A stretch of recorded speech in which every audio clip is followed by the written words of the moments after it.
one. All right, let's stay with Major League Baseball. We're going to play a game of legit or nah. The Nationals' Tanner Roark threw 114 pitches Thursday in a 10-4 loss at Pittsburgh. That means that every qualified National starter is in the top 6 of the National League in pitches per start.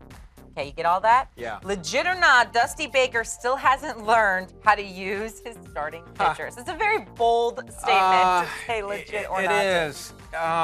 You'd like to think that he's learned his lesson, but I'm going to say this is legit.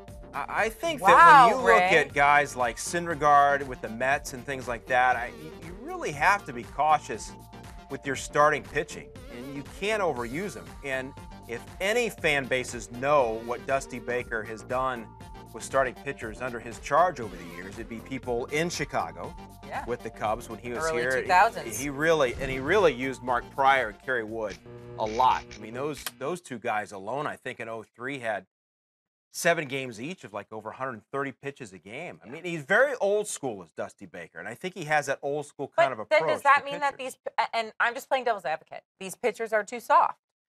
I mean, your job is to go out and pitch baseball games. But the way the game is played now and the way pitching staffs are structured is you have your starter, you hope to get 5-6 more innings out of him. You've got your middle relief. You've got so many specialists now in the game that it really can take a toll on your starting pitching staff if you're throwing regularly 115, 120 pitches a game.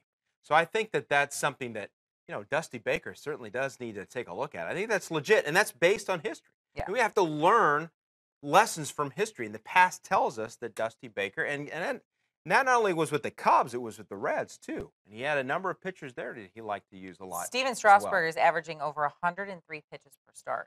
That's a lot. I mean, this is a guy that's got a reconstructed arm too. So yeah, that's a lot of pitches.